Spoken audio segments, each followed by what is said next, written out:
The day Bessie Whitaker drove her husband's rusted iron fence post into the cracked earth of the Colorado High Plains and declared the 40 acres hers, every soul in Caldwell's Creek laughed so hard the saloon piano stopped playing. The year was 1878, and the land in question sat just north of the Arkansas River Basin, a sprawling stretch of pale, wind-scraped ground that looked as though God himself had given up on it halfway through creation. The soil was thin and gray where it wasn't chalky white, split open in long fissures like the lips of a man dying of thirst. The only things that grew there with any enthusiasm were scrub sage, tumbleweeds, and a particular species of thorned brush that even the jackrabbits avoided. No creek ran through it. No shade tree stood on it. The nearest well was a full mile east, and that well ran bitter half the year. Bessie had inherited the plot from her late husband, Thomas Whitaker, who had himself inherited it from a land speculator who had taken it as payment on a debt before realizing, somewhere around the third day of standing on it, that he had been swindled. Thomas had believed in it, or said he did, which amounted to the same hopeful blindness. He had drawn maps on flour sacks, sketched irrigation ditches in the dirt with a stick, talked about where the barn would stand and where the kitchen garden would face the morning sun. Then a fever had taken him in November of 1877, 3 years into their marriage, before a single seed had gone into that ground. Bessie was 28 years old when Thomas died, and she had no children, no family within 300 miles, and very little money. What she had was the 40 acres, a buckboard wagon, a brown mare named Ruth, and a stubbornness that had been bred into her somewhere back along her family line like a dominant trait. She had a face that the sun had kissed into warm bronze, dark eyes that held a kind of steady intelligence, and hands already roughened from the years of frontier keeping. She was not a delicate woman, not in the way that the women in the illustrated magazines back east were depicted. She was real in the way that the land itself was real, complicated and capable of surprising beauty in the right light. The people of Caldwell's Creek were not unkind to her, exactly. They brought food in the weeks after Thomas passed. Mrs. Elspeth Dunn, who ran the dry goods store with her husband Harold, had held Bessie's hand at the small funeral and told her she was strong. Sheriff Cole Party, a wide and decent man of 50 with a gray mustache that drooped over his upper lip, had made certain Thomas's debts were settled fairly. These were good gestures, and Bessie received them with genuine gratitude. But when she began talking about working the land, the goodwill became gentle discouragement, and the gentle discouragement became flat dismissal, and the flat dismissal eventually turned into the kind of quiet condescension that people reserve for those they've already decided cannot be helped. Raymond Cutter, who owned the largest cattle spread in the county, a man who wore his wealth in the way he tilted his hat and planted his boots, had come to her door in January with an offer. He would buy the 40 acres for $200, which was, he explained with a patient smile, considerably more than the land was worth, and he was only making the offer because of his great respect for Thomas's memory. Bessie had told him she would think about it. She thought about it for exactly one night. She lay in the narrow bed she had shared with Thomas and stared at the ceiling, and she thought about the way Thomas used to talk about that land, not as a piece of broken earth but as a promise. She thought about the sketches on the flour sacks. She thought about how Thomas had said, every spring morning at the beginning, that the land out here didn't reveal itself all at once. You had to earn its confidence. She told Cutter no in the morning, and he left with a smile that had gone thin and tight at the edges, and she knew that smile meant she had made an enemy of a kind, though not the dramatic villainous sort. The Raymond Cutters of the world were more dangerous because they operated entirely through dismissal and social pressure, through the gentle withdrawal of cooperation and the spreading of certain opinions in the right ears. By February, the opinion in Caldwell's Creek was that Bessie Whitaker was a sad case. By March, it was that she was a foolish woman clinging to a worthless patch of dirt out of grief. By April, when she was seen hauling supplies toward the 40 acres in her buckboard every morning, it had graduated to the particular pity reserved for those who cannot be saved from themselves. Bessie did not spend much time in town absorbing these opinions. She was too busy. She had found in Thomas's papers a letter he had received from a man in Denver who had written about a method of dry farming, a technique of tilling and planting that captured and held what little moisture existed in the high plains soil. She had written back to the man herself and received a patient, detailed reply. She had borrowed every book available at the small reading room that the church maintained and read everything she could find about soil composition, about drought-resistant crops, about the particular mineral content of the Colorado high plains. What she found, reading carefully and thinking hard, was something that surprised her. The thin, pale soil of the 40 acres was not dead. It was dormant. There was a significant difference between the two, a difference most people standing on it had never stopped long enough to perceive. The fissures in the soil were not only signs of drought.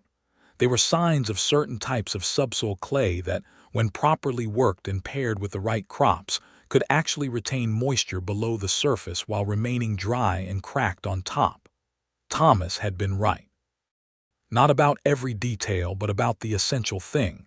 The land was not worthless. It was misread. She started working it in April with a single-blade plow pulled by Ruth, turning the soil in long furrows and mixing in the composted material she had been accumulating through the winter.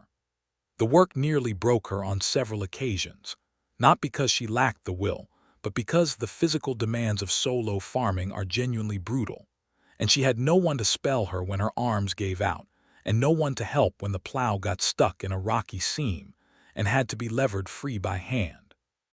She planted sorghum in some sections, a hardy and drought-tolerant crop that had been finding success in parts of Texas, and in other sections she planted a winter wheat variety she had obtained from a Mennonite farmer named Gerhardt Schell, who lived 12 miles east, and who had been farming the high plains with quiet success for several years, using methods the broader community had largely ignored. Gerhardt had been generous with both seed and knowledge, inviting her to his farm twice in April to show her his irrigation approach and his soil preparation techniques. She had also, through careful listening, learned something about water. The conventional wisdom held that the 40 acres was dry because no surface water ran through it. But Thomas's old surveys, combined with the reading she had done, suggested something more interesting. The land sat at a particular elevation relative to the river basin, and there was a possibility, not a certainty, but a real possibility, that shallow wells dug in the right locations could reach a seasonal water table that would be adequate for irrigation during the growing season. Testing this theory required money she didn't have, tools she didn't own, and labor she could not provide alone. She drove into Caldwell's Creek on a Thursday morning in early May, intending to visit the bank about a small loan for a hand auger and pipe fittings. The bank president, a thin man named Gerald Hooper, had listened to her explanation with his fingers laced together on the desk, and his expression composed into what she recognized as the listening face people wear when they have already decided no. He told her that without collateral beyond the land itself, which he reminded her was assessed at a modest value, and without a husband's income to support repayment, he couldn't in good conscience extend credit on what amounted to, and here he chose his words with gentle care, a project of uncertain viability. She drove back out of town past the feed store and the blacksmith and the saloon, past the small crowd of men who stood outside the saloon at mid-morning talking about nothing in particular, and she held her chin level and her eyes forward, and she did not let any of them see what it cost her to be patient. She stopped the buckboard at the edge of the main road where it met the track north toward the 40 acres, and she sat there for a moment with the reins loose in her hands and Ruth standing patient and warm in the May sunshine, and she breathed through the frustration and the loneliness and the particular exhaustion of being a woman alone in 1878, trying to do something that people had decided a woman alone could not do. Then she picked up the reins and she drove north. She was so intent on the road ahead that she almost missed the rider. He came from the east along the ridgeline, a single figure on a dark horse, moving at an easy lope that spoke of someone who had been riding a long time and had found his own comfortable rhythm with the animal beneath him. He was heading roughly northwest, which would take him through or near the northern edge of the 40 acres if he held his line, and Bessie watched him with the automatic awareness that any person alone on the frontier develops, cataloging the details that determine safety. He was tall in the saddle, broad-shouldered in a faded canvas jacket, wearing a weathered hat that had seen considerable weather. The horse was a good one, a deep-chested bay that moved with the kind of fluid ease that comes from good breeding and good care. The rider had a bedroll tied behind the saddle and saddlebags that looked well-packed but not overstuffed.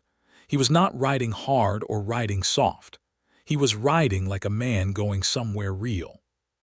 He saw her about the same time she made note of him, and he altered his angle slightly, riding toward the road, which was a polite way of making his approach visible and declared rather than arriving at an angle that might seem like cutting off. Bessie appreciated this without articulating it. She held her ground on the buckboard. He pulled up about 15 feet away and touched his hat brim in the way that men did when they were being respectful and meant it rather than performing it. "Morning," he said. His voice was a low, even thing, the kind of voice that had been shaped by open country. "Andrew Whitfield. I'm not looking for trouble, just a bit of direction if you're willing." "Bessie Whitaker," she said. "What direction do you need? Heard there might be work north of here." "Fellow in town named Cutter said he had a cattle operation running seasonal hands." Bessie's expression remained neutral, but something shifted in her eyes. "Raymond Cutter does run seasonal hands," she said. "His spread is about 4 miles southwest of here, just past the big cottonwood along the river road. You'll see his gate." Andrew Whitfield nodded slowly, looking at the road she described, and then his gaze drifted north, toward the 40 acres visible in the middle distance, the pale ground and the rough furrows she had turned, and the single iron post she had driven in as a marker. "That your land?" he asked. "It is." He was quiet for a moment, not in a dismissive way, but in the way of a man who was actually looking at something and thinking about what he saw. "What are you planting?" The question surprised her. Most people, when their eyes went to the 40 acres, asked what had happened to it, or made some comment about the poor quality of the soil, or simply changed the subject with the polite speed of someone avoiding an uncomfortable topic. No one asked what she was planting. "Sorghum in the east section," she said. "Winter wheat in the west. I'm working on a well system for irrigation." He looked at her then directly, and she had a chance to see his face clearly. He was perhaps 32 or 33, with dark eyes that had lines at the corners from squinting into distances, and from something that might have been humor or might have been something more complicated. His jaw was clean-shaved in a way that suggested recent effort. He was not a handsome man in a theatrical sense, but he was a face you could look at and feel settled by, the way certain landscapes made you feel less alone. "Sorghum's a smart choice for this soil," he said. "Drought-tolerant once it roots. The clay subsoil you've got up there will help it hold moisture if you've turned it right." Bessie looked at him steadily. "How do you know I've got clay subsoil?" "The color of the surface layer and the way it's cracking," he said simply. "I've seen it in West Texas and down in New Mexico territory. People write it off because it looks dead on top, but that's surface presentation. Underneath, it's got good structure." The silence that followed was not uncomfortable. It was the silence of two people who have just recognized something in each other and are deciding what to do about that recognition. "Have you farmed?" she asked. "Some," he said. "I've done a lot of things. Cattle work mostly, sometime in the mines, couple years helping a homesteader family in New Mexico who were doing dry farming before most people knew what to call it. I've been moving around the territory for the better part of 5 years." He said this last part without self-pity, but also without any effort to make it sound adventurous. It was a plain statement about the shape of a life. "Well," Bessie said, "Cutter's 4 miles southwest." She picked up the reins. Andrew Whitfield watched her, and then his eyes went back to the land, the pale broken ground, the careful furrows, the iron post standing stubborn in the middle of it all. "I see what you see," he said quietly. She held the reins without moving. He turned back to her. "In the land, I see what you see in it. I just want you to know that before I ride on." She looked at him for a long moment. The May wind moved across the high plains and bent the sage in long, slow waves, and carried the clean mineral smell of the earth up from the furrows she had turned. "If you're interested in work that isn't Cutter's," she said carefully, "I have 40 acres that need a well dug and about 3 times the tilling done that I can manage alone. I can offer room in the barn and a share of whatever the harvest brings if there is one. I won't promise what isn't certain." Andrew Whitfield looked at the 40 acres for another moment, and she had the impression that he was consulting something inside himself, some honest reckoning of what the land looked like and what it might become. "That's a fair offer," he said, "fairer than most I've had." He turned his horse and rode north toward the 40 acres, and Bessie clicked her tongue at Ruth and followed, and neither of them said anything about the peculiarity of what had just happened. 2 strangers committing to work together on the strength of a few minutes of conversation in the middle of a Colorado road. But something had already shifted in the quality of the day, some subtle change in the light or the air that was probably just the clouds moving but felt like something else entirely.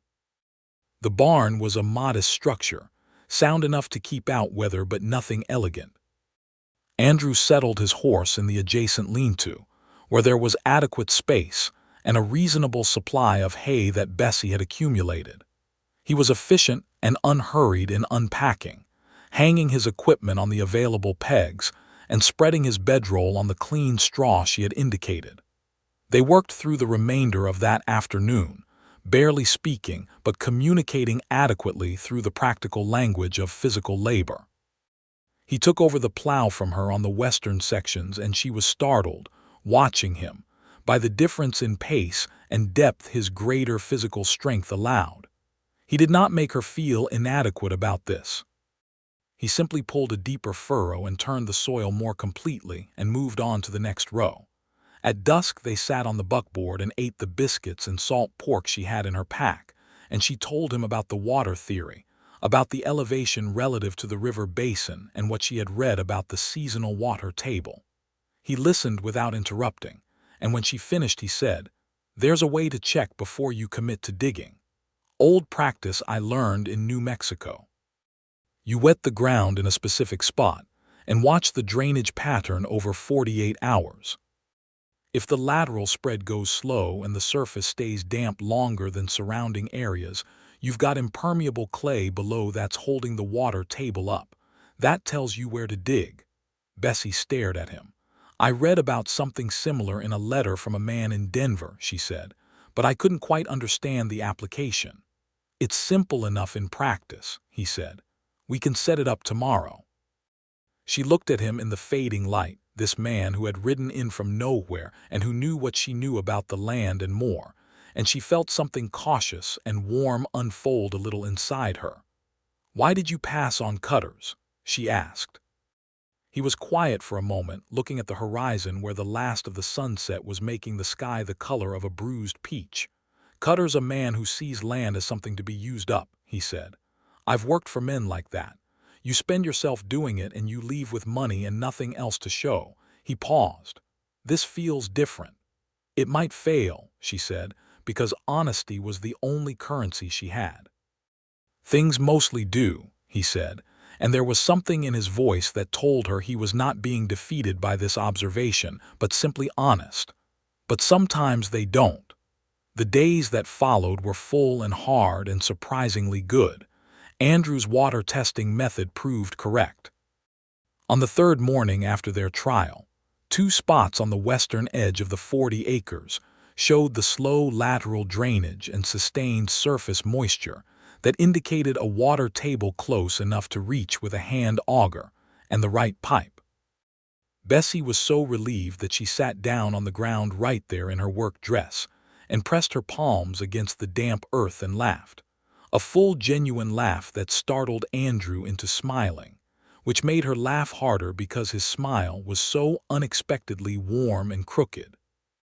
They dug the first well together over 4 days, taking turns with the auger and the post-hole digger, going down in the dry top layer and then through the clay layer and into the moister subsoil beneath. When the first trickle of water came up around the pipe casing on the evening of the 4th day, Andrew let out a sound that was not quite a shout and not quite a word, and Bessie grabbed his arm without thinking, and they stood there in the lowering light watching the water seep up around the pipe and pool in the base of the casing.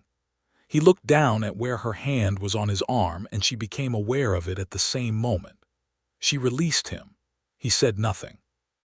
But the warmth of that moment stayed with both of them through the evening meal and into the comfortable quiet of the night. They built a simple pump mechanism over the following days using materials Bessie had on hand and supplemented with a few purchases from the hardware store in Caldwell's Creek.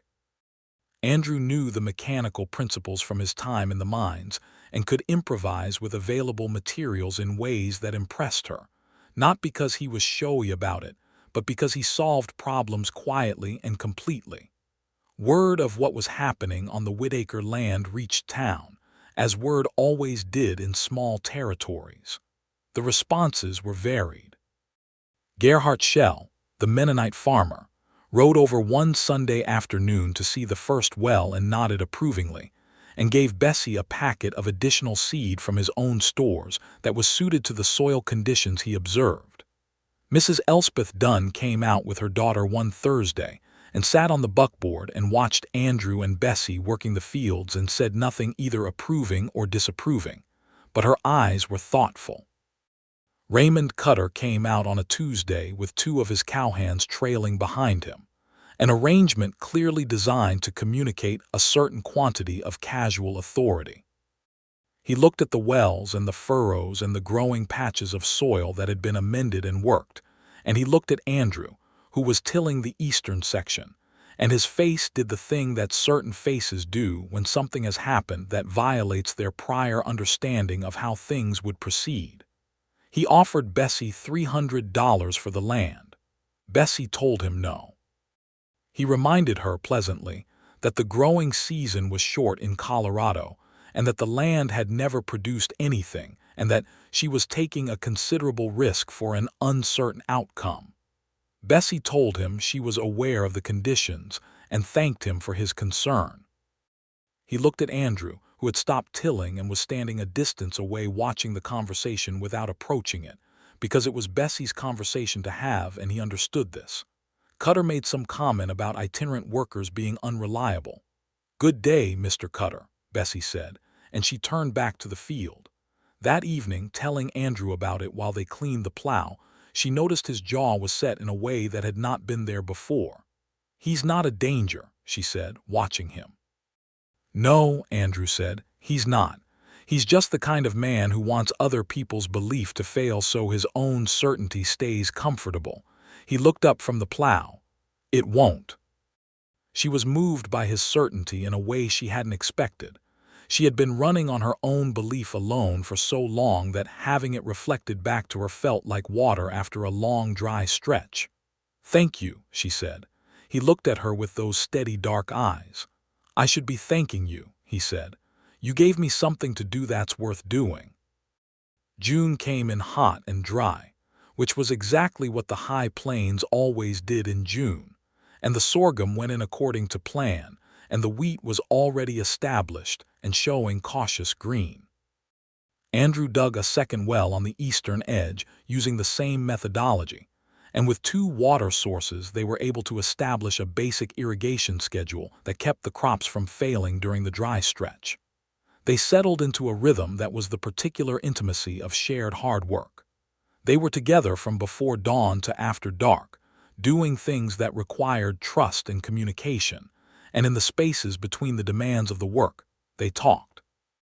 Bessie learned that Andrew Whitfield was from Tennessee originally, the son of a farmer who had died when Andrew was 15, leaving his mother and 3 younger siblings to manage on very little.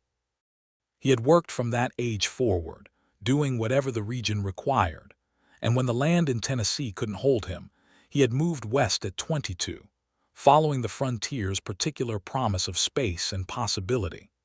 He had been in Colorado territory for 3 years, drifting between cattle work and seasonal labor, living the kind of nomadic life that the frontier offered to men without property or fixed connections.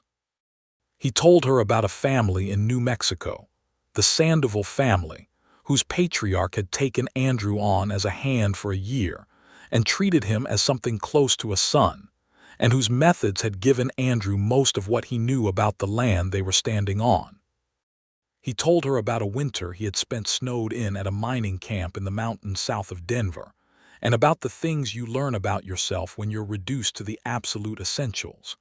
He was quiet about certain things, not evasive but simply private in the way that people who have spent a long time alone develop a kind of inner economy.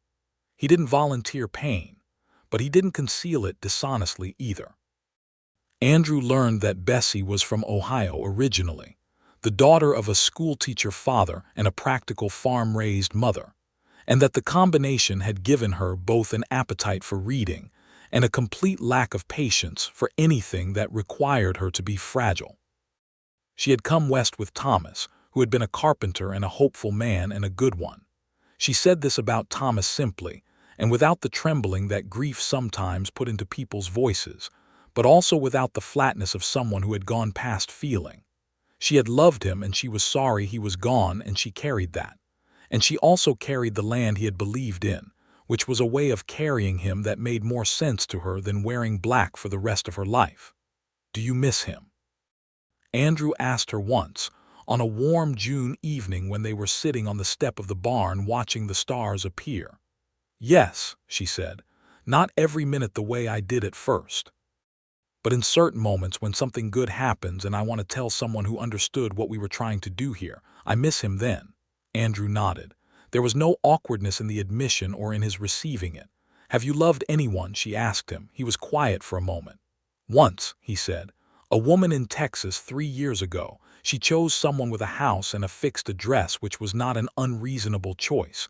He said it without bitterness. "I understood why. I didn't have anything rooted yet." Bessie looked at the 40 acres in the darkness, the pale ground now interrupted by the emerging life of the crops, barely visible but there. "Things can get rooted," she said. "Yes," he said quietly. "They can." They did not look at each other when this was said, but the air between them had a quality to it that neither of them addressed directly, not yet, because the work was still primary and the trust was still young, and there was a certain proper pace to these things that both of them, independently and together, seemed to understand. July brought the town's attention more definitively to the 40 acres when it became apparent that the crops were not failing.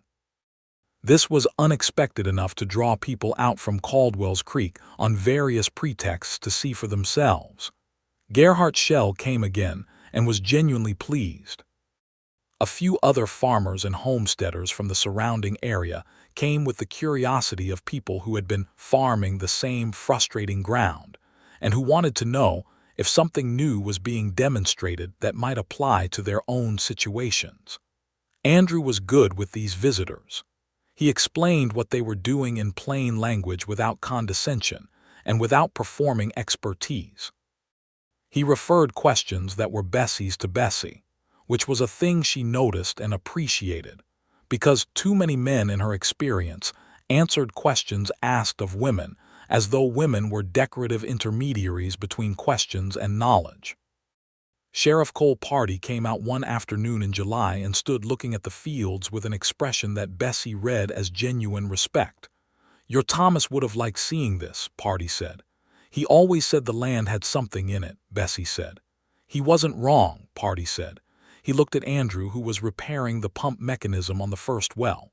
"Good man?" he asked her quietly. "Very good man," she said. Party nodded in the way of a person who was noting something and filing it with approval. The awkward moment came in July, as awkward moments tend to, from the direction of good intention. Mrs.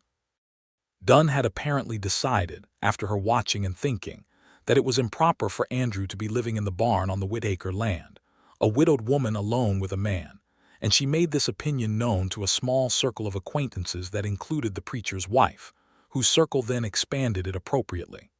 Bessie heard about it on a Thursday and felt the familiar exhaustion of navigating other people's frameworks for how she should live. She was not ashamed of anything. Andrew slept in the barn.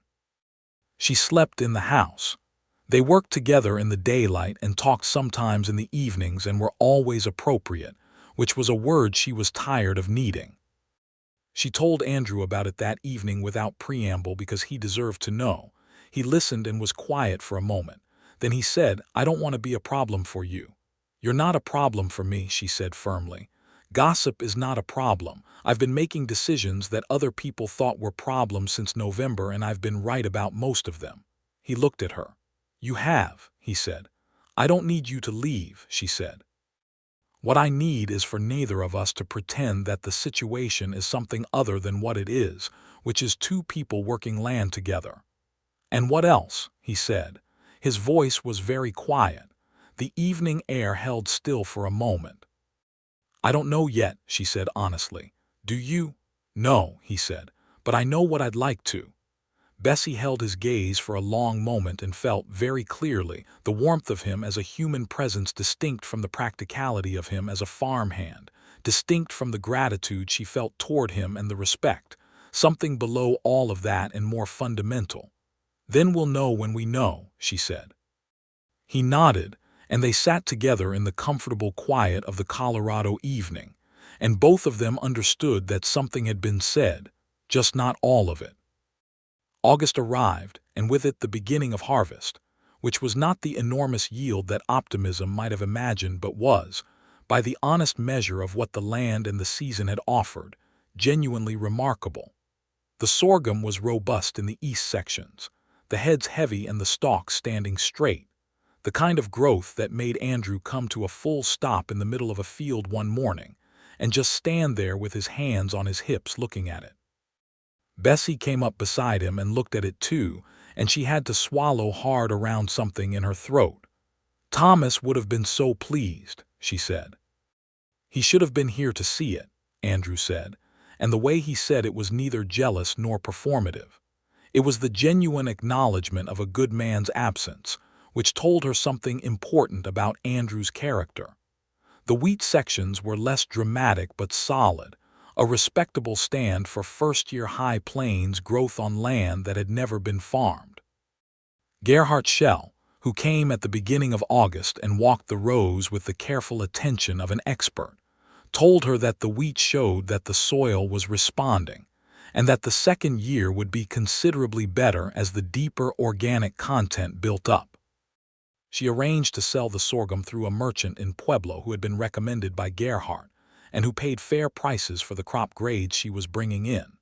The money that came back to her in August was not wealth, but it was proof, and proof has a particular value that exceeds its literal face amount when it has been earned against universal doubt. She paid Andrew what they had agreed, a fair share of the harvest proceeds, and he accepted it without diminishment in either direction. "What will you do?" she asked him. With the season turning, fall was coming, the work of primary planting was done. There would be preparation work for next year's growing season, winterizing the wells and amending the soil and the 100 smaller tasks of maintaining a farm through the cold months. But it was not the intensive labor of spring and summer. She was asking, she knew, whether he intended to stay or move on, and she was asking it in the disguised language of practical inquiry, because she was not yet willing to ask it directly. "I'd like to stay," he said simply, and he met her eyes when he said it so she would understand that he was answering the real question. The warmth that moved through her then was different from anything she had let herself feel since Thomas died. It was warmer and more frightened, the particular combination of wanting and not being certain that wanting was wise. "There's a room in the house," she said. "It was meant to be Thomas's study. It's small, but it's not the barn." Andrew held her gaze. "I don't want to cause difficulty for you." "Then don't," she said.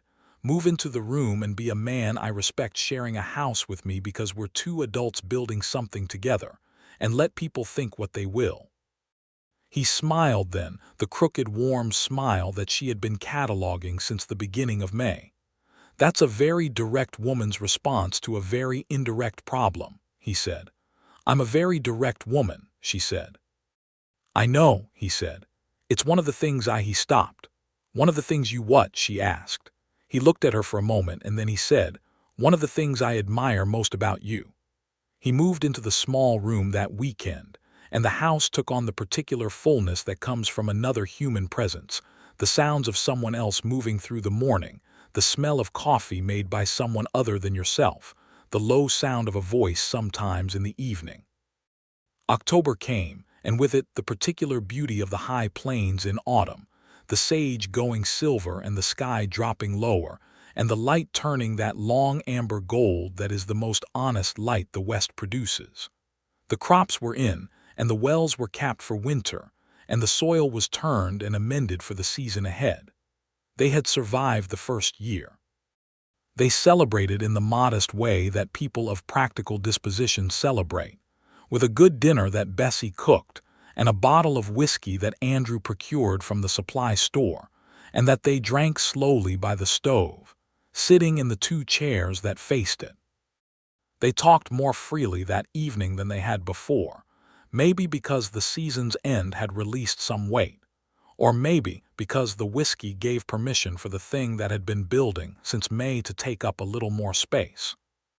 Andrew told her about something he had not told her before, a version of himself that was younger and more reckless, a year in which he had made choices he was not proud of, nothing criminal but nothing good either, a year of drinking too much and working too little, and using the frontier's vastness as an excuse to avoid anything that required him to stay.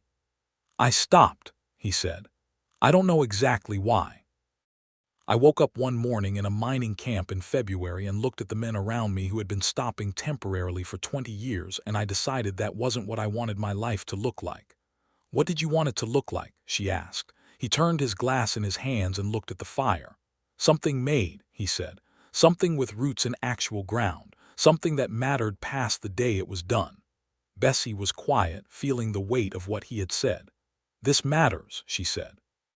He turned and looked at her, and what was in his expression was so plain and unguarded that she caught her breath. "Bessie," he said. "Andrew," she said softly. He set his glass down and leaned forward in the chair, and she leaned forward too, meeting him in the middle of the space between them, and he kissed her with a gentleness that was also a certainty, the way he approached the land, with knowledge of what it could bear and respect for its nature and deep genuine belief in what it held. She kissed him back, and the warmth that had been cautious all summer opened fully, flooding through her like spring water through soil that had been ready for a long time. When they drew back, his forehead was against hers and they were both breathing differently. "I didn't want to rush you," he said. "I know," she said.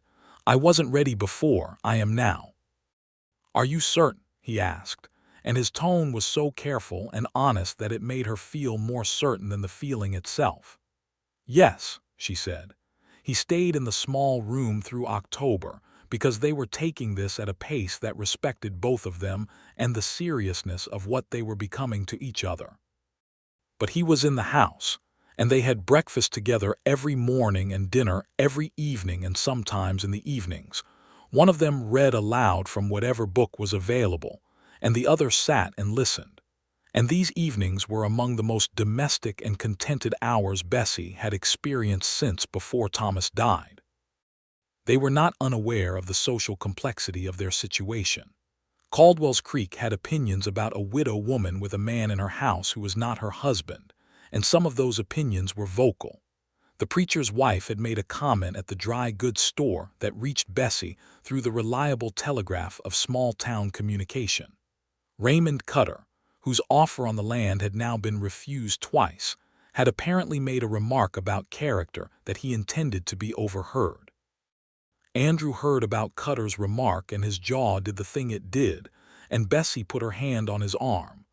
"Don't," she said. "He's trying to get a reaction that gives him something to stand on." "Don't give it to him," He shouldn't talk about you that way, Andrew said.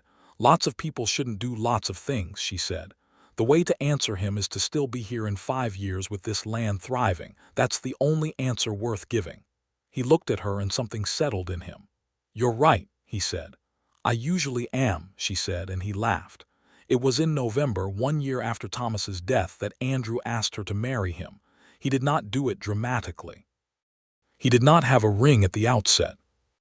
He waited until an evening when they were sitting by the stove, and she had been quiet for a while in the way she was quiet on the anniversary of Thomas's death, thoughtful and inward, and he sat with her in that quiet without trying to fill it, which was the right thing to do. After a time she said, I've been sitting here thinking about what I want my life to look like from here forward. And, he said, it looks like this, she said, looking at the room, the warm stove, the small table with 2 chairs, the window showing the dark plains beyond. With you. He was quiet for a moment. Then he said, Then will you marry me, Bessie Whitaker? She turned and looked at him with the full weight of her clear dark eyes. Yes, she said, I will. They were married in December of 1878 in a small ceremony at the Caldwell's Creek Church, performed by a preacher who was a good man and did not insert his personal opinions about timing or propriety into the service, for which Bessie was grateful. Gerhardt Schell and his wife came. Sheriff Party came and stood in the back row with his arms crossed and his gray mustache in a shape that might have been a smile. Mrs. Elspeth Dunn came and cried in the way that women who pretend to be primarily concerned with propriety cry at weddings, which is openly and without restraint. Raymond Cutter did not come, which was the perfect wedding gift. Andrew had found a ring at a jeweler in Pueblo, a simple band with a single small stone set in silver, and when he put it on her finger at the altar she looked at it and then at him and said, very quietly, so only he could hear, It's perfect, and he smiled the crooked, warm smile. The winter of 1878 into 1879 was a productive one in ways beyond the farming. They learned each other in the complete and unguarded way of people who are building a shared life. The 1,000 small negotiations and revelations and adjustments that constitute real intimacy. They argued twice, both times about things that were genuinely worth arguing about. The second Wells pump mechanism in January, and the plan for the south section of the land in February, and both times they argued directly and listened to each other, and came to agreements that were better than either of their original positions, which is the best possible outcome for an argument. Bessie discovered that Andrew, who presented himself as a purely practical man, had a drawer full of careful hand-drawn maps of every landscape he had moved through in his years on the frontier. Not maps for navigation, but maps for memory, the way some people keep journals. She found this unexpectedly moving. He had been keeping a record of places even while appearing to have no attachment to any of them. Andrew discovered that Bessie, who presented herself as a woman of pure pragmatic will, wept at certain passages in certain books, and that she had kept every one of Thomas's flour sack sketches in a wooden box under the bed, and that she could sing very well, which she did sometimes in the early morning before she knew anyone was awake to hear. He told her once that he had been awake on a February morning and heard her singing and hadn't moved because he hadn't wanted her to stop. She told him he should have said something. He said he would next time. He did the following week, standing in the kitchen doorway with his coffee and listening, and she saw him and kept singing, looking at him. And the quality of that moment was the kind that becomes one of the fixed points around which a shared life organizes itself. Spring of 1879 came, and with it the second growing season, and the difference from the first was significant and vindicating. The soil that had been worked and amended was producing at a level well above its initial capacity. Andrew had spent part of the winter engineering a better irrigation system, using a combination of shallow channels and the 2 existing wells, and this infrastructure made the second season's planting both more extensive and more efficient. They added 2 more crops to the rotation, a variety of beans that Gerhardt Schell recommended, and a section of kitchen garden that Bessie planted with herbs and vegetables for their own use. Something practical, but also a small luxury after years of entirely utilitarian eating. Other farmers in the surrounding area had been watching and had begun to ask questions in earnest.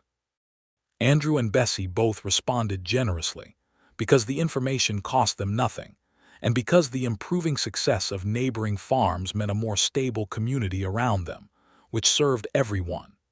There was a family named Gallagher, an Irish family with 4 young children who had been struggling with their homestead 6 miles north, and whose situation was becoming critical enough that they were considering giving up their claim. Andrew spent 3 Sundays riding out to their land and walking it with the father, Patrick Gallagher, and applying the same analytical approach he had used on the Whitaker land. Bessie sent food with him on the first 2 visits, enough for the family, and on the 3rd visit she came herself. She sat with Margaret Gallagher in the rough-built kitchen and talked plainly about what had worked on the 40 acres and what hadn't, and she gave Margaret 2 packets of the seed varieties that had performed best, and she said, "The land out here will take from you everything you give it and then ask for more. But if you give it the right things, it does give back." Margaret Gallagher held the seed packets and looked at Bessie and said, "How did you do it alone?" "I wasn't alone," Bessie said, and the way she said it encompassed both Andrew in the present and Thomas in the memory, and also something within herself. By June of 1879, the Whitaker 40 acres were genuinely prosperous in the honest and proportionate sense of a well-managed small farm, not wealthy, but self-sufficient and increasingly so. The sorghum harvest that summer was twice the previous year's yield. The wheat was significantly improved. The kitchen garden was producing abundantly enough that Bessie had vegetables to give away, and to trade at the dry goods store for other supplies. Andrew built an extension onto the barn that summer, and after the barn extension he began in the evenings and on the slower days to work on an addition to the house. He did it without making a formal announcement. He simply started, and when Bessie came around the side of the house one evening and found him measuring and marking posts, she stood watching him. "What are you building?" she asked. "Another room," he said. "Maybe 2. She looked at him. He was measuring along the east wall of the house, the wall that faced the morning sun. "Thomas always said the kitchen garden should face the morning sun," she said quietly. Andrew stopped measuring and looked at her, then looked at the east wall and the ground beyond it. "We could put a window there," he said, "face it into the garden."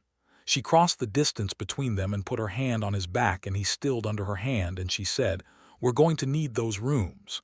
He turned slowly and looked at her face with a very particular quality of attention. "Bessie," he said. "Yes," she said. He pulled her against him and held her with his arms around her shoulders and his face in her hair, and she felt the particular quality of a strong man overcome by something that matters to him deeply. "Are you well?" he asked. "Are you feeling well?" "I'm feeling fine," she said, laughing a little against his shoulder. "Absolutely fine." He held her tighter for a moment, and then he stepped back and held her face in his hands and looked at her with the full directness of those dark, steady eyes. And what was in them was everything: the love and the fear and the gratitude and the profound humility of someone who has been given something they did not entirely believe they deserved. "I am going to build you the best rooms in Caldwell's Creek," he said. "Build them well," she said, "because we're going to need them." Andrew Whitfield, who had spent the better part of a decade moving through the West without roots or permanence, threw himself into that addition with an intensity that was almost funny to watch and deeply moving at the same time. He worked on it every evening after the farm work was done, and on the slow mornings, measuring twice and cutting once, and consulting with the blacksmith in town about proper door hardware, and with the lumber merchant in Pueblo about the best available wood for framing. The work brought Bessie joy in a way she hadn't expected, not just the product of it but the watching of him do it, the way he cared about the quality of every joint and the level of every floor because he was building it for her and for the family they were becoming. Summer of 1879, moved through its long, warm days, and Bessie grew, and the farm grew, and Andrew built his rooms. And the community of Caldwell's Creek gradually completed its transition from skepticism to the more comfortable position of having been quietly supportive all along, which is how communities generally resolve their previous opposition to things that turn out to be correct. Even Raymond Cutter, passing Bessie on the main street one August afternoon, had touched his hat and said that the land appeared to be coming along well, which was as close to an apology as men like Cutter ever produced, and Bessie had thanked him pleasantly and moved on. Sheriff Pardee had become something close to a regular visitor at the farm, stopping by on his rounds with various pretexts that barely concealed a straightforward affection for both of them and a genuine interest in watching something flourish that he had hoped would. He brought news of the wider territory, and once, memorably, brought a notice about a federal program that was making small loans available to established homesteaders for the purchase of additional equipment, information that led to Bessie and Andrew acquiring a proper 2-horse plow and a seed drill that significantly expanded their operational capacity. The Gallagher family, north of them, had turned their situation around significantly using the methods Andrew had outlined and the seeds Bessie had provided. And Patrick Gallagher came down in August with 3 bushels of produce from his own harvest, as a gesture of thanks that was so earnestly delivered that Bessie had to look away for a moment to compose herself. In late September, Andrew finished the rooms and stood back and looked at the addition to the house.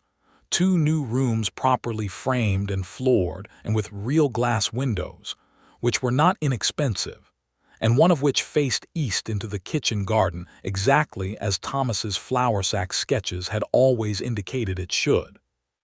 Bessie walked through the rooms with her hand trailing along the finished walls and looked at the east window and the light coming through it. Andrew stood in the doorway watching her. "It's exactly right," she said. "I wanted it to be," he said. She turned and looked at him standing there, this man who had ridden up out of nowhere in May and said he saw what she saw, and who had stayed and built something with her that was more than she had known to want. "Andrew," she said. "I know," he said softly.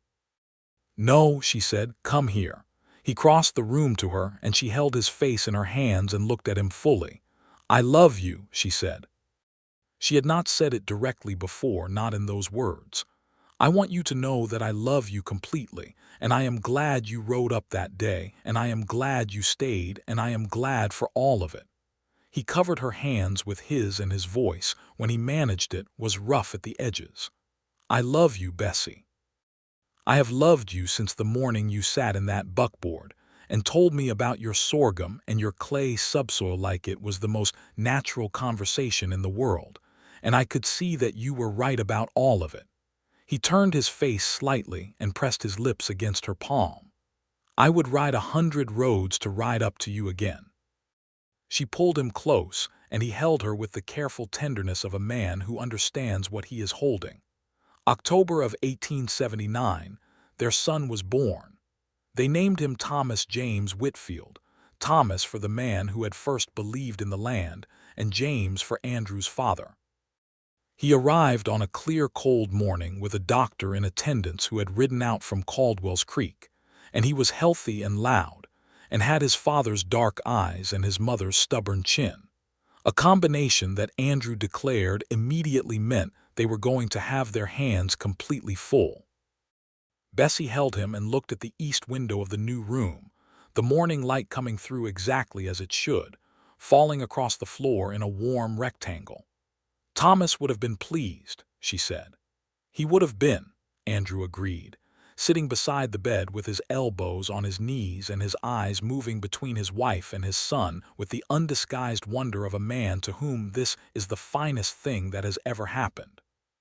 The community's response to the baby was generous and warm, the collective relief of people who had been uncertain how to feel about Bessie and Andrew, and who were now given a clear, uncomplicated occasion for goodwill. Mrs. Elspeth Dunn brought a quilt. Gerhard Schell and his wife brought food enough for a week. Sheriff Party came and held the baby in his large hands with the practiced ease of a man who had held grandchildren, and looked at young Thomas with something indistinguishable from grandfatherly pride.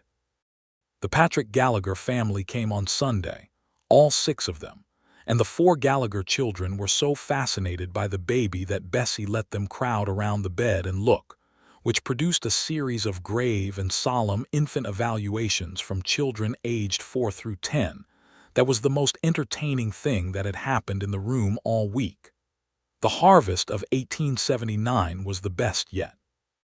With the seed drill and the 2-horse plow and 3 full growing seasons of soil improvement built up, the 40 acres that everyone in Caldwell's Creek had once declared worthless was producing at a rate that would have been called impossible 18 months earlier.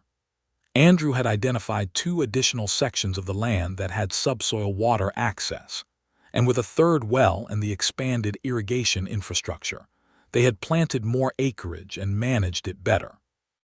Bessie, recovering from the birth of Thomas James, sat in the east room in the November afternoons while the light came through the window and fed her son, and looked out at the land through the glass, at the pale horizon and the sage in the sky that went on forever, and she thought about what Thomas Whitaker had said, all those years ago when the land was bare and they were young and hopeful, that the land out here didn't reveal itself all at once, that you had to earn its confidence.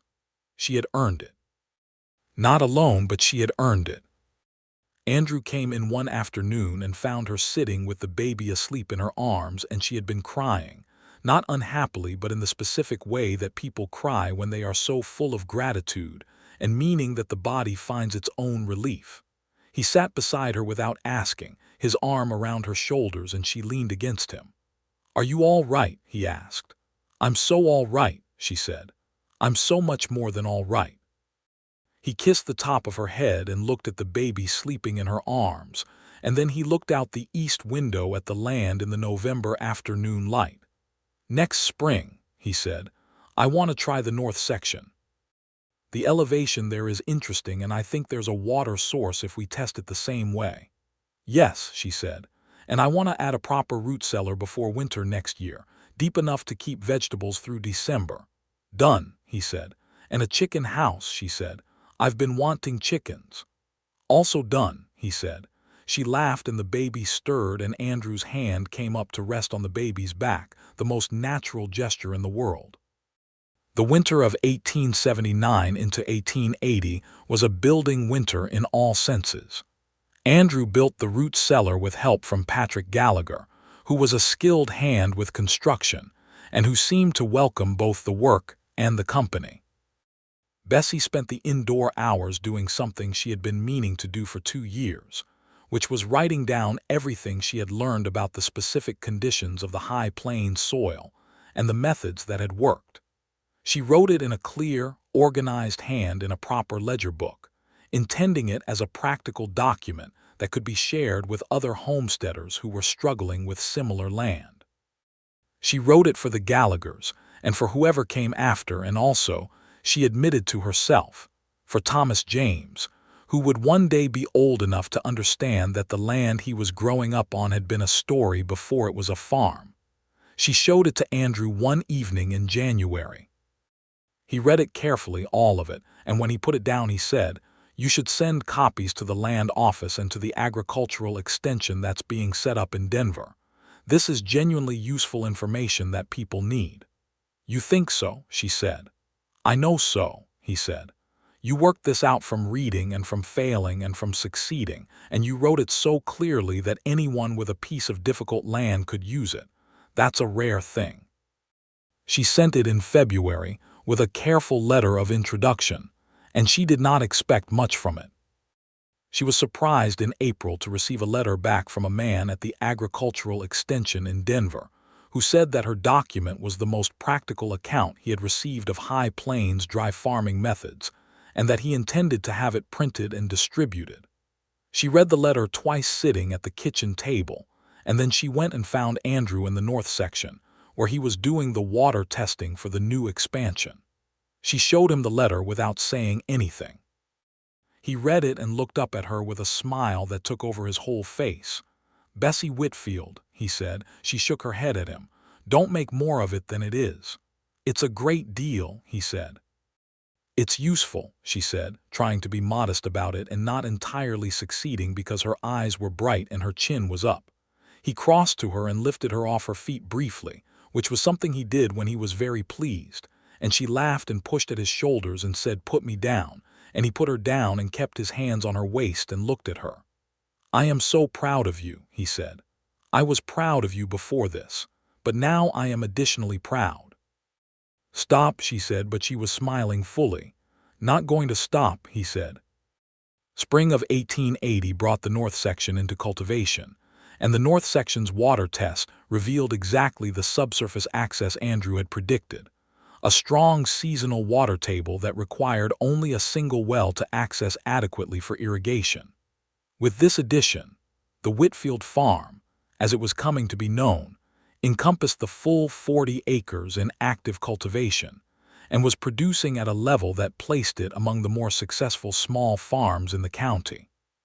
The chickens arrived in April, a flock of 12 acquired from a woman in town who was reducing her own operation, and Bessie threw herself into their management with an enthusiasm that Andrew found charming because it was so unguarded.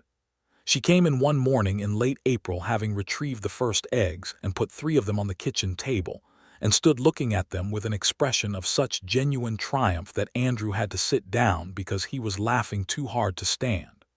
"3 eggs," she said. "3 beautiful eggs," he agreed, wiping his eyes. "Don't laugh at me," she said, but she was laughing too. "I'm not laughing at you," he said. "I'm laughing because you look happier about those 3 eggs than most people look about anything." She looked at the eggs and then at him. "I'm happy about those 3 eggs," she said. "I earned those 3 eggs." He came and stood beside her at the table and they both looked at the eggs. "You earned everything that's here," he said quietly. She leaned against his shoulder. "We earned it," she said. He put his arm around her. He agreed. Thomas James Whitfield grew through the spring and summer of 1880 into a sturdy and curious child, who seemed to regard the farm as his personal territory, which technically it partly was. He was mobile by summer and had a particular affinity for the chickens, which he pursued with focused determination across the yard, while the chickens fled with offended dignity and Bessie supervised from the porch, with the particular watchful calm of a woman who has made her peace with chaos. Andrew worked the North Section through the summer, and the results were everything he had predicted, rich and gratifying in a way that was not just about the yield, but about the pattern being confirmed again. The pattern that said this land was not what it appeared, that it had substance under the surface presentation if you were willing to look for it. He thought about this one evening in August while he was finishing his day, washing at the pump before dinner, and he realized that the description applied to everything he cared about. Bessie had been surface presented to the world as a widow on worthless land, and what she was under that surface was one of the most capable and honest and extraordinary people he had ever known. He himself had been surface presented to the world as a drifting hand with no fixed address, and what he was under that surface was someone who had needed the right ground in which to root. He thought about this so long that Bessie came to the door and said dinner was going cold, and what was he doing standing at the pump? He came in and ate dinner and helped her clear it and put Thomas James to bed, and afterward he came and sat at the kitchen table where she was writing in her ledger, adding new observations about the North Section soil. "I want to tell you something," he said. She put down her pen. "I want you to know that I understand what you did," he said, "before I came. What it cost, what you were doing, why you wouldn't let go of it. I understood it that day on the road, and I understand it more now." He paused. "And I want you to know that the best thing that ever happened to me was that I happened to be riding in the right direction on the right morning." She looked at him for a long moment. "The best thing that ever happened to me," she said, "was that you stopped." He reached across the table and took her hand and held it, and she turned her hand over and laced her fingers through his. "I stopped because I saw what you saw," he said. "I know," she said. "And I stayed because of what I see," he said. The firelight moved in the room, and outside the Colorado plains ran dark and wide under the stars. The same land that had been called worthless, and was now the truest thing either of them had. And their sons slept in the east room in the morning light that would come again. And their lives were planted in this ground and rooting deeper every season. By the autumn of 1880, the farm was fully established, and the community had completed its circle from skepticism to admiration. And the Whitfields had settled into the comfortable authority of people who have done something genuinely difficult and done it well. Bessie's document about High Plains farming had been distributed by the Denver Extension, and she had received 3 letters from other homesteaders in the territory who had used her methods with success, each letter more gratifying than the previous one. Sheriff Pardee had come out in October to tell them, with his mustache in its smile shape, that Raymond Cutter had sold his cattle operation and moved north toward Wyoming, which meant nothing significant except that a particular quality of opposition had removed itself from the landscape. Andrew said nothing about this. Bessie said, "I hope he finds what he's looking for," which was the most generous thing she could honestly say, and she said it honestly. The second well on the north section needed a new pump mechanism in November, and Andrew and Patrick Gallagher spent 2 days repairing it in the cold, coming in each evening smelling of metal and the outdoors. And the 2 families ate dinner together both nights, the adults at the table and the Gallagher children distributed around the room with their own plates, and little Thomas James observing all of this from his seat with the grave attention of a child cataloging the world. It was at one of these dinners that Margaret Gallagher said, looking around the room, that she had never thought when they first came out here that she would find herself sitting comfortable and warm in a proper house with friends on land that was feeding her family. "None of us thought it would look like this," Bessie said. "What did you think it would look like?" Margaret asked. Bessie considered. "Harder," she said. "I thought it would be harder and lonelier and more like endurance and less like living." Andrew looked at her across the table. "And now," he said, she met his eyes. "Now it's exactly what I wanted it to be," she said, "which I didn't know was possible." Patrick Gallagher raised his cup. "To the land," he said. "To the land," everyone agreed, and they drank. December of 1880, 2 years to the month from the wedding, Bessie told Andrew she was expecting again. She told him in the evening by the stove in the same chair where he had kissed her the first time, and his response was quieter this time. Not quieter from less feeling, but from more of it, the deep-settled kind. He pulled her to him and held her for a long time without saying anything, and she felt his heartbeat under her cheek and the solidity of his presence and the warmth of the stove, and the particular piece of a life that has found its form. "2 children," he said eventually. "2," she agreed. "On 40 acres that were worthless," he said. She looked up at him. "They were never worthless," she said. "They were misread." He smiled the crooked smile. "They were misread," he agreed. "And we read them right." "We did," she said. Outside, the Colorado winter was doing its full work on the plains, the wind off the mountains cutting cold and the stars going brilliant in the black sky above the high ground. The farm stood solid in that cold, the house warm and extended, the wells capped and waiting for spring, the amended soil resting under the frost and accumulating the kind of organic depth that would make the 3rd year's harvest the best yet.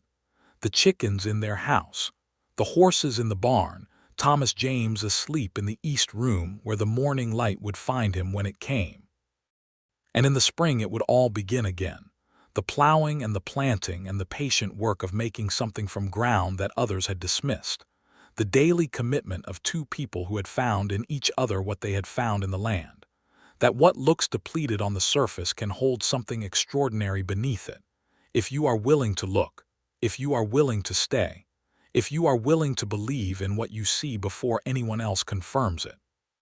The second child came in August of 1881. A daughter they named Clara Ruth Whitfield. Ruth for the horse that had pulled the first plow across the 40 acres, and that still stood in the barn with the patient dignity of an animal who knows she has earned her rest.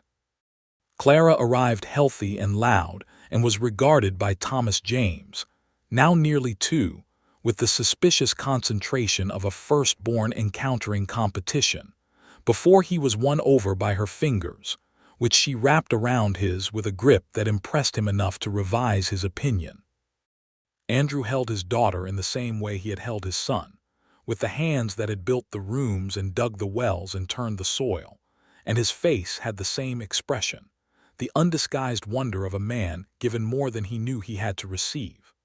The farm in the summer of 1881 was something that people came to see now, not out of pity or skepticism, but out of genuine interest in a 40-acre operation on high plains land that had turned itself from a liability into a model.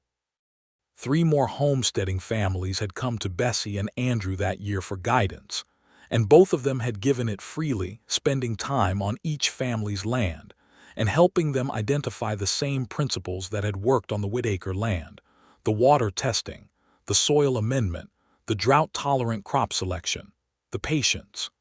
Bessie's document had gone to a second printing at the Denver Extension. She was writing a longer version that included the additional years of observation and the new data from the North Section, and she wrote it in the East Room in the mornings, while Clara slept and Thomas James was occupied with his father on the farm. The light came through the window exactly as it should, and she wrote about soil and water, and the particular stubbornness required to stay when everything says leave. Andrew rode the fence line every morning as the farm had grown to require it, and he loved this part of the day: the early light and the horse moving easy beneath him and the land spread out in all directions, the land that had been bare and gray when he had first seen it from the ridge, and that was now marked everywhere by the evidence of what could be made from the right combination of knowledge and persistence and love. He thought about the morning he had ridden up on the road and seen the woman in the buckboard and the pale field behind her and the iron post in the ground, and how something in him had recognized something in her and in the land simultaneously, a quality of seeing through surface to substance that he had understood without words. He thought about how close it had been.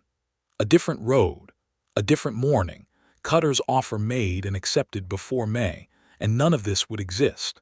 The farm would not exist. Thomas James would not exist. Clara would not exist.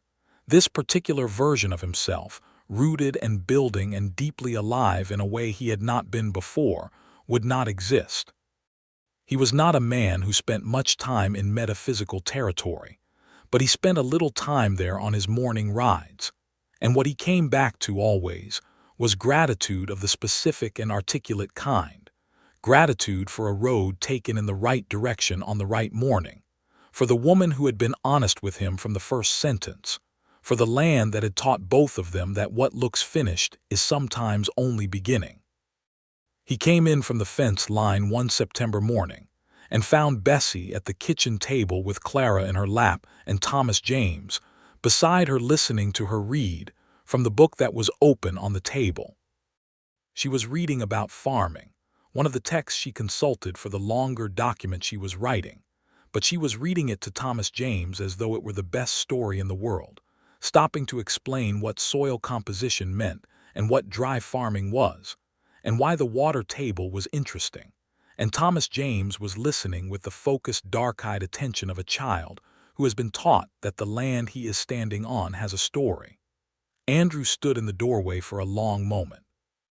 Bessie looked up and saw him and smiled, and it was the full smile, the one that had taken months to earn and that still felt like something he had to make himself worthy of every day. "Come hear about soil," she said. He came in and sat at the table, and she went back to reading, and Clara made sounds against her mother's chest, and Thomas James leaned against his father's arm and listened to his mother explain the difference between clay subsoil and sandy subsoil, and outside the September morning went about its work on the high Colorado plains. The 40 acres that everyone in Caldwell's Creek had once said was worthless was, by the autumn of 1881, producing enough to sustain a family of 4 with surplus to trade and sell, to support the ongoing improvement of its own infrastructure, to contribute to the knowledge base of an entire community of High Plains homesteaders, and to serve as the ground in which two lives had taken root and grown into something neither of them had known to imagine, but both of them had, in different ways, been looking for all along. It had never been worthless. It had only ever been waiting to be seen.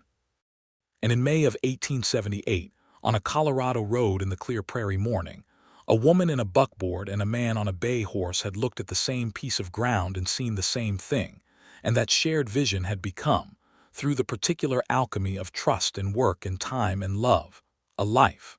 The stove burned warm in the kitchen. The east room held the morning light. The chickens conducted their yard business with habitual dignity. Ruth stood in the barn in the comfortable authority of retirement. The wells gave up their water. The soil held what it was given. The crops stood in the clear air. And Bessie Whitfield sat at her table and looked at her husband and her children and her land and felt, in every part of herself that was capable of feeling, that this was the thing, the real and rooted and complete thing, that she had been working toward since she drove that iron post into the pale ground and declared it hers. It was hers. It was theirs. It was everything.